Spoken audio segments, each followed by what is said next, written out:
அரண்மனை அதிகாரம், ராஜபோக வாழ்க்கை இதையெல்லாம் தூக்கி எறிஞ்சிட்டு ஆயிரக்கணக்கான கிலோமீட்டர் கடந்து அமெரிக்காவுக்கு போனாரு பிரிட்டன் இளவரசர் ஹாரி.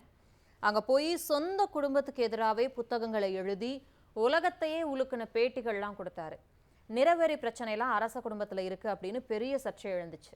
ஆனா இப்ப பழசெல்லாம் மறந்துட்டு மறுபடியும் ஹாரி பிரிட்டனுக்கே போறாரு. இதுதான் இப்ப உலக அளவுல பரபரப்பா பேசப்படக்கூடிய விஷயம்.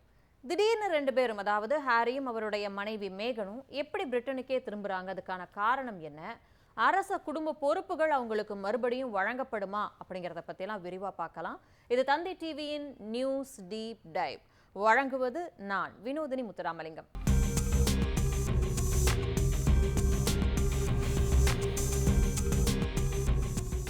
ஹாரி மேகனுடைய காதல் கதை ரொம்ப சுவாரஸ்யமானது. 2016 ஜூலையில் லண்டனில் ஒரு பொதுவான தோழி மூலமாக இவங்களுக்கு பிளைண்ட் டேட் ஏற்பாடு செய்யப்பட்டுச்சு.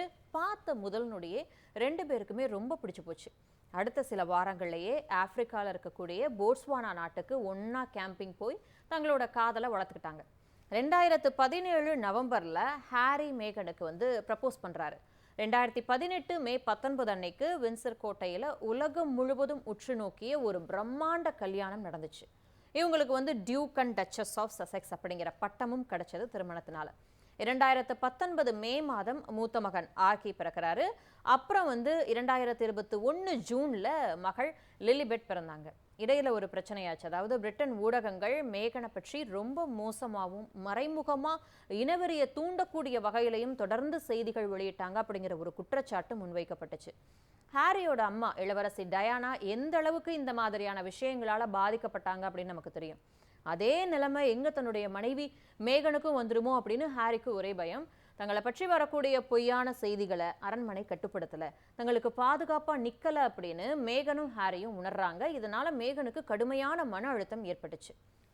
இந்த மாதிரியான விஷயங்கள்ல இருந்தெல்லாம் ஒதுங்கி இருக்கணும் அப்படின்னு தான் முடிவு பண்ணி, அதாவது இந்த மாதிரி ஊடகங்கள் எப்படிலாம் செய்தி வெளியிடுறாங்க அதை யாருமே தட்டி கேட்கல அப்படிங்கிற ஒரு ஒரு ஒரு ஆதங்கம் அவங்க மனசுக்குள்ளே இருந்துகிட்டே இருந்துச்சு. அதனால் இது எதுவுமே வேணாம் அப்படின்னு சொல்லி 2020 ஜனவரியில் அரச குடும்பத்துடைய மூத்த பொறுப்புகள்லேருந்து விலகிறோம் அப்படின்னு அதிரடியாக அறிவிச்சிட்டு அமெரிக்காவுக்கு குடிபெயர்ந்தாங்க. இளவரசர் ஹாரியும் மேகனும் தங்களோட 2 குழந்தைகளான பிரின்ஸ் ஆர்கி மற்றும் பிரின்சஸ் லிலிபெட் கூட திரும்பவும் பிரிட்டனுக்கே திரும்பி வந்துடலாம் அப்படின்னு இப்போ திட்டமிட்டிருக்காங்க. வரப்போகிற செப்டம்பர் மாதத்துலேருந்து அவங்களோட குழந்தைகள் பிரிட்டனில் இருக்கக்கூடிய பள்ளியில் படிக்க போகிறாங்க அப்படின்னு சொல்லப்படுது. ஹாரியும் மேகனும் பிரிட்டனுக்கு திரும்பினாலும் அவங்க மறுபடியும் அரச குடும்ப பொறுப்புகளில் பங்கேற்பாங்களா அப்படிங்கிற ஒரு கேள்வி நமக்கு இருக்குது. 2020 ஜனவரி மாதம் அப்போ அரச குடும்பத்துடைய மூத்த உறுப்பினர் பொறுப்புகள்லேருந்து விலகிறதா ஹாரியும் மேகனும் அறிவிச்சதுக்கப்புறம் பிரிட்டனை விட்டு வெளியேறி எங்கே போயிருந்தாங்க அப்படின்னா அமெரிக்காவுடைய கலிஃபோர்னியாவில் அங்கே செட்டில் ஆயிட்டாங்க.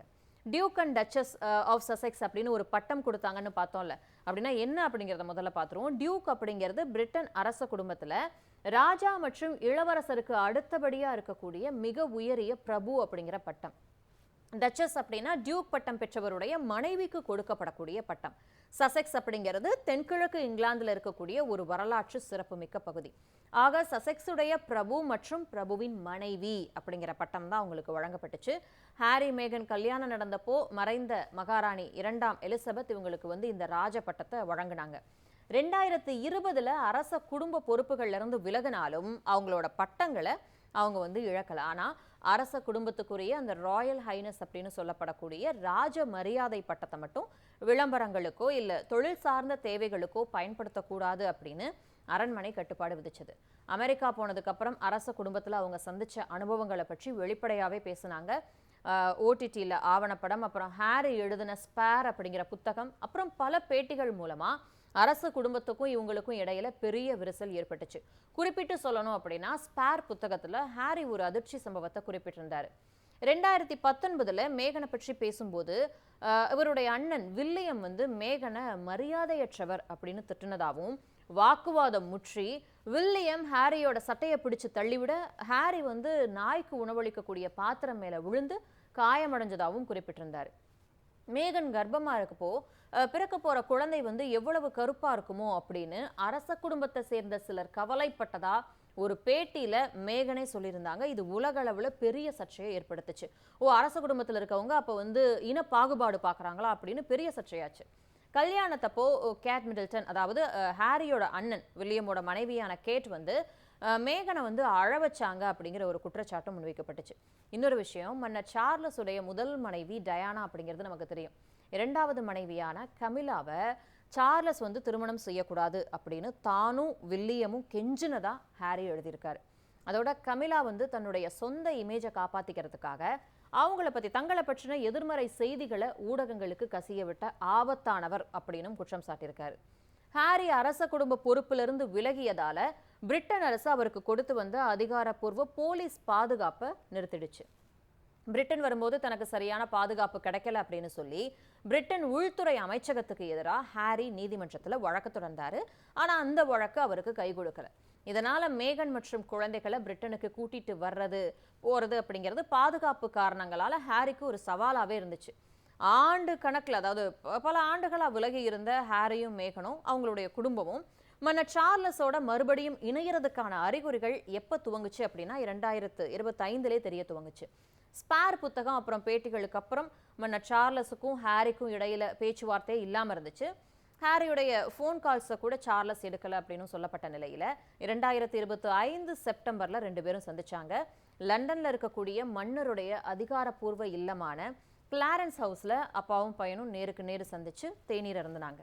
சுமார் 19 மாதங்களுக்கு அப்புறம் நடந்த இந்த சந்திப்பு ரொம்ப குறுகிய காலமே நீடிச்சாலும் இந்த சந்திப்பு தான் அப்பா பையனுக்கு இடையில இருந்த ஒரு மோதல் போக்குறதுக்கு உதவின ஒரு ஐஸ் பிரேக்கர் அப்படின்னு சொல்லலாம். அடுத்து இந்த இந்த வருஷம் தான், அதாவது 2026 ஸ்டார்டிங்ல வந்து போர்ல காயமடைஞ்ச ராணுவ வீரர்களுக்காக பிரின்ஸ் ஹாரி உருவாக்கின இன்விக்டஸ் கேம்ஸ் அப்படிங்கிற அமைப்புடைய தொடக்க நிகழ்வுகளுக்காக ஹாரி வந்து லண்டன் வர வேண்டி இருந்துச்சு. இந்த தடவையாவது மேகனையும் அவரோட 2 குழந்தைங்களையும் ஹாரி வந்து பிரிட்டன் கூட்டிட்டு வருவார் அப்படின்னு எதிர்பார்க்கப்பட்டுச்சு. ஆனா ஹாரி மட்டும்தான் தனியா வந்தாரு. பிரிட்டன் வந்தப்போ அரசு தரப்புல கொடுக்கப்பட்ட பாதுகாப்பு வசதிகள் வந்து திருப்திகரமா இல்லை அப்படின்னு சொல்லி மேகனும் குழந்தைகளும் அமெரிக்காலே தங்கிட்டாங்க. அடுத்து சமீபத்தில் மன்னர் சார்லஸ் உடைய தனிப்பட்ட கிராமப்புற இல்லமான ஹைக்ரோவ் தோட்டத்தில் ஹாரி, மேகன் அப்புறம் அவருடைய குழந்தைகள் எல்லாரும் ஒன்னா சேர்ந்து மன்னர் சார்லஸ் மற்றும் ராணி கமிலாவை சந்திச்சாங்க.